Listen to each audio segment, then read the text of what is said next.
Bien, chicos, dentro del RAW de actividad y descanso, vamos a tener uno de los elementos de valoración más importantes para nosotros, que es el dolor.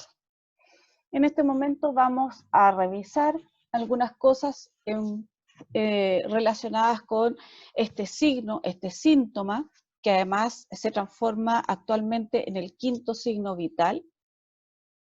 Y vamos a ver los cuidados de enfermería que se relacionan con este tema.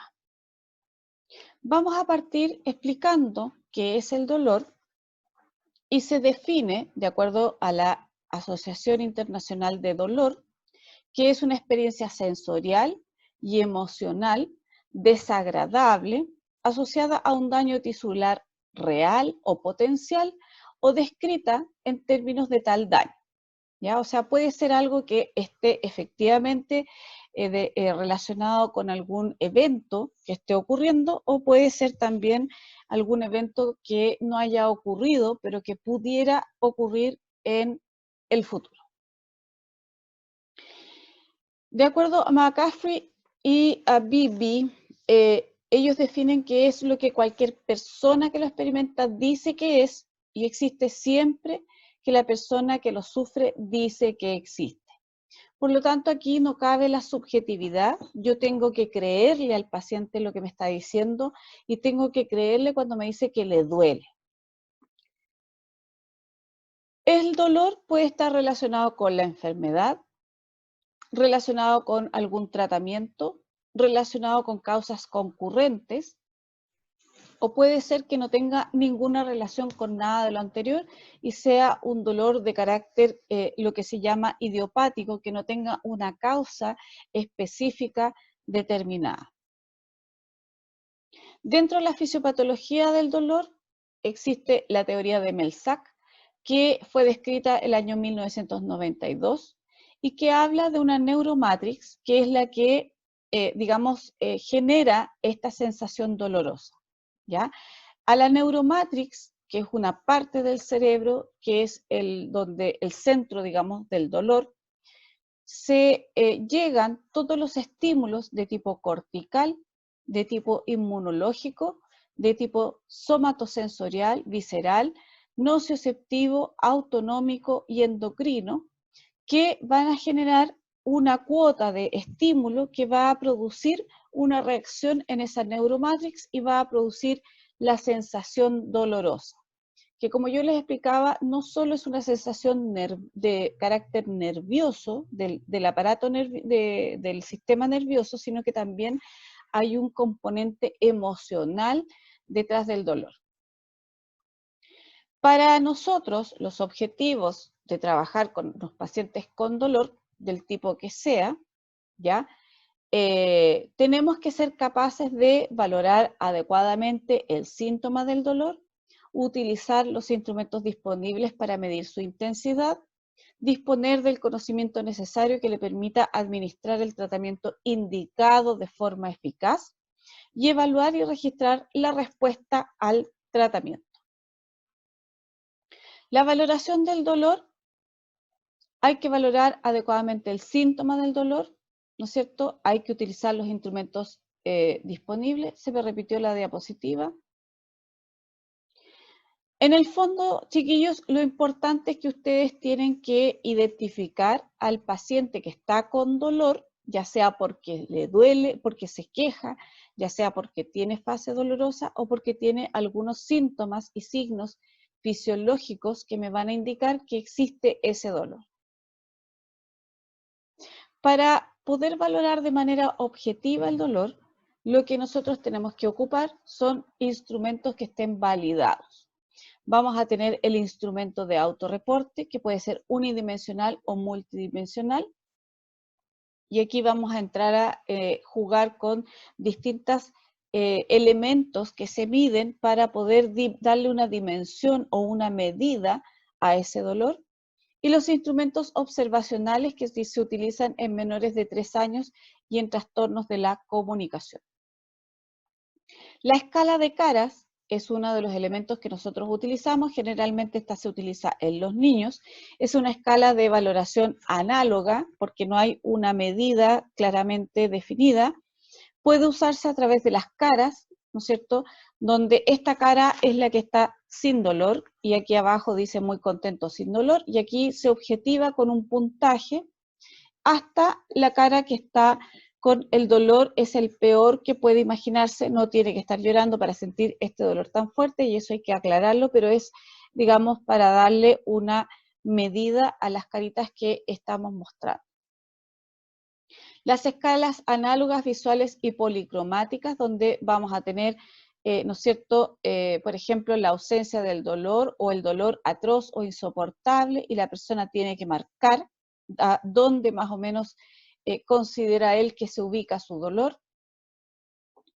Pero para poder hacer además una buena intervención de enfermería tenemos que conocer las drogas para el dolor, la escalera de analgesia de la OMS, los efectos adversos, la farmacodinamia y algunas otras drogas que se utilizan en el manejo del dolor. Vamos a revisar también algunos mitos en relación a las drogas y los tratamientos para el dolor. Vamos a tener distintos tipos de dolor y que los podemos graficar de la siguiente manera. Un dolor continuo, ¿ya?, que no aumenta ni varía, sino que se mantiene de igual manera en el tiempo. El dolor agudo o paroxístico que comienza muy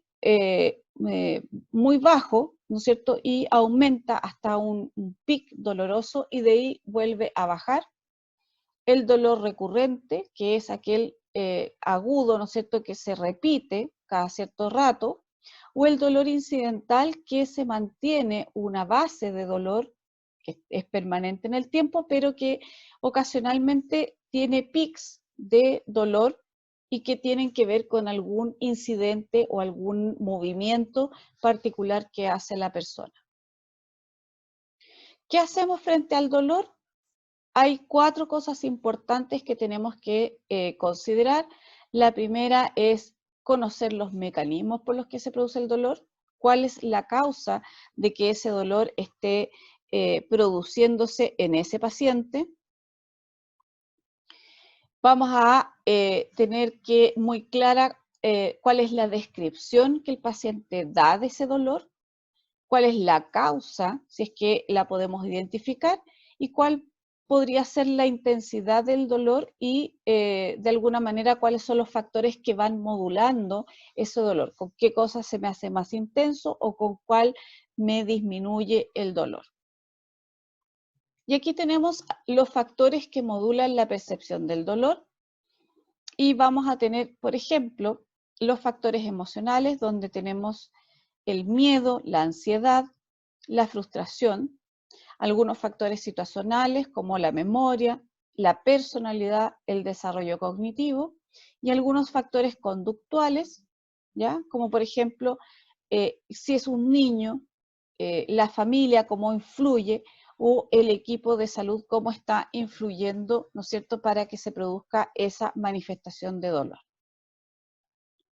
Los tipos de dolor según su duración, de acuerdo al inicio, la causa, la duración, la respuesta fisiológica, ¿ya? Y la respuesta emocional, vamos a tener un dolor de tipo agudo, que tiene estas características de acá, y el dolor de tipo crónico, que tiene estas características de acá, ¿ya? El dolor agudo es bastante bien definido. La causa habitualmente es una herida o una enfermedad aguda. La duración puede ser días, semanas y es bastante predecible y limitada en el tiempo. La respuesta fisiológica se produce por una sobreactividad simpática con un dolor evidente y la reacción emocional puede ser de ansiedad principalmente. El dolor de tipo crónico generalmente está mal definido, es un proceso crónico que puede llevar meses o años, es impredecible, es ilimitado, generalmente es crónico y nunca se termina, no hay sobreactividad simpática y no hay un dolor evidente y la reacción emocional habitualmente es de depresión, ¿ya? Generalmente estos pacientes, como no logran identificar la causa específica de su dolor y tampoco logran identificar, ¿no es cierto?, o de alguna manera no logran ver que tiene un límite, caen en una depresión. Las causas de analgesia insuficiente, en general, se cree que los neonatos y los lactantes no sienten dolor por inmadurez del sistema nervioso central. Eso todavía está en debate. Se dice también que los niños no recuerdan el dolor. Cuando los dolores son muy agudos, en general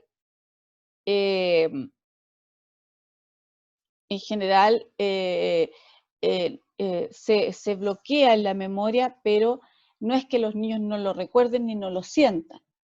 El metabolismo de los opioides es diferente. Ya sabemos que ustedes ya estudiaron la farmacología, ¿no es cierto? Y sabemos que los opioides tienen un mecanismo de degradación hepático y que se elimina a través del riñón, tal cual como los otros elementos. La falta de quejas significa que no hay dolor, lo cual es falso. Muchas de las personas no se quejan, ¿ya? Y tienen una tolerancia distinta a el dolor. Todas estas creencias en general llevan a una analgesia insuficiente y un mal manejo del dolor. Algunos factores que modulan el dolor, que lo disminuyen o que lo aumentan, lo disminuyen el disconfort, o sea, la falta de comodidad, el insomnio, la fatiga, la ansiedad, el temor, la rabia, la tristeza, el aburrimiento, el aislamiento mental o el abandono social, ¿ya? Los que aumentan el dolor, en general,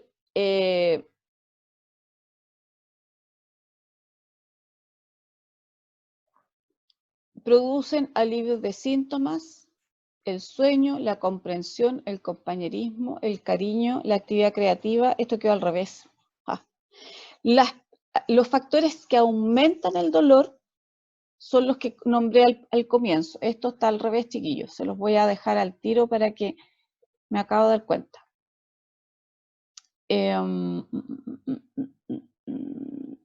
Acá. Esto va así. ¿Ya? Esto de acá va, esto es lo que debería ir acá y esto es lo que debería ir acá. Los factores entonces que disminuyen el dolor son el alivio de los síntomas, el sueño, la comprensión, el compañerismo, el cariño, la actividad creativa, la relajación, la reducción de la ansiedad y el buen humor. Son todos factores que ayudan al tratamiento, ¿no es cierto?, del dolor. Espero que no haya quedado muy confuso esto, pero básicamente está al revés. Ante un paciente con dolor, lo primero que debemos hacer es conocer cuál es la etiología del dolor, determinar cuáles son los mecanismos que están involucrados, valorar la intensidad, ¿no es cierto? Ojalá que el paciente lo describa y lo localice, proponer una estrategia terapéutica y monitorizar los resultados. En general, el dolor, según la intensidad, se grafica de 0 a 10, donde 0 no hay dolor, de 1 a 3 es un dolor leve, de 4 a 6 es un dolor moderado, de 7 a 9 es un dolor severo y el 10 es un dolor intolerable. La escalera de la Organización Mundial de la Salud consta de 3 grandes escalones, donde en el primer escalón vamos a indicar o se van a indicar analgésicos no opioides, ¿ya? O analgésicos antiinflamatorios no esteroidales. En realidad ese término queda chico actualmente, pero cualquiera de los no opioides, más un coanalgésico en caso de necesario. En el segundo escalón vamos a utilizar los opioides débiles, más un no opioide, más un coanalgésico si fuera necesario. Y en el tercer lugar vamos a utilizar los opioides potentes, más un no opioide o más un coanalgésico de acuerdo a la tolerancia y a las características del dolor de ese paciente. En general, las causas de analgesia insuficiente, nuevamente, vamos a tener algunas actitudes sociales, ¿no es cierto?, que son creencias, donde se cree que tener dolor no es dañino, que forma parte de la vida, que forja el carácter. La actitud de los padres influye muchísimo en que los niños manifiesten o no manifiesten el dolor. La complejidad de la valoración en los niños y la escasez de investigación de los signos y síntomas o las causas de ese dolor. En relación a la morfina, hay algunos mitos que se los vengo un poco a, vengo a desmitificar. La morfina bien utilizada no produce adicción, no produce depresión respiratoria, tenemos que usarlos generalmente en dosis bastante moderadas para evitar la depresión respiratoria, a pesar de que es un signo y un síntoma de alarma que nos va a indicar cuando la morfina esté mal dosificada o nos estemos pasando de la dosis o el paciente se esté automedicando más de lo que necesita. Es un mito que se usa en la etapa terminal, se puede usar morfina en las etapas anteriores a la etapa terminal, ¿ya? Puede ser un coayudante de varias cirugías que no necesariamente son de patologías terminales. También hay un mito que dice que si se usa morfina después no hay nada más, aún quedan algunas opciones de tratamiento. Y también hay otro que dice que es solo para los adultos, y eso también es falso. Hay niños que con cáncer y con otras patologías de tipo dolorosas que también se tratan con dosis de morfina adecuadas para ellos. La morfina también es un mito que se puede usar según la necesidad, que es efectiva solo endovenosa, también es falso porque también la vía de administración es subcutánea o incluso oral. Y se usa solo para pacientes con cáncer, lo cual ya dijimos que es falso porque también se puede usar en algunas terapias de cirugías traumatológicas importantes. Algunos efectos adversos que nosotros debemos conocer en relación a la morfina están la somnolencia, las náuseas y los vómitos, la constipación, la retención urinaria y el prurito. Las vías de administración, oral de elección, ¿no es cierto?, cuando es como un rescate por parte y lo maneja el paciente, endovenosa, subcutánea y también la vía rectal en los niños habitualmente. ¿Qué son las dosis de rescate? Se usa, ¿no es cierto?, el 50% de la dosis que está indicada en forma habitual. Se utiliza cada vez que sea necesario. No hay que alterar esas dosis, no hay que aumentarlas. Permite mantener la vida media del medicamento, y aquí estamos hablando en general de todos los medicamentos. Permite anticiparse al dolor y permite también ayudar a titular la dosis. Todos los analgésicos comienzan a funcionar cuando logran un nivel en la sangre adecuado, ¿no es cierto? Y ese nivel se mantiene, lo que permite, ¿no es cierto?, prevenir los accesos dolorosos que se van a producir después. Vamos a terminar esta clase de dolor con una reflexión que dice: quien pudiendo calmar el dolor no lo hace, se transforma él mismo en un torturador. Por lo tanto, la enfermera o el enfermero va a ser el abogado de cada paciente cuando de calmar el dolor se trate. Y por eso que es tan importante, chiquillos, desde la parte ética, creerle al paciente cuando dice que efectivamente tiene dolor, ¿ya? Cuando uno duda puede usar algunas técnicas, ¿no es cierto?, que son los famosos placebos, ¿ya? Pero básicamente uno no puede quedarse sin hacer nada, algo tiene que hacer. Con esto terminamos esta parte que tiene que ver con el dolor, que está muy ligado a al RAW de actividad y descanso, sobre todo por la parte musculoesquelética. Nuevamente, si tienen dudas, comentarios, me los hacen llegar a mi correo, que es daniela.rafo@upb.cl, y nos vemos en el próximo video que tiene relación con la prevención de úlceras por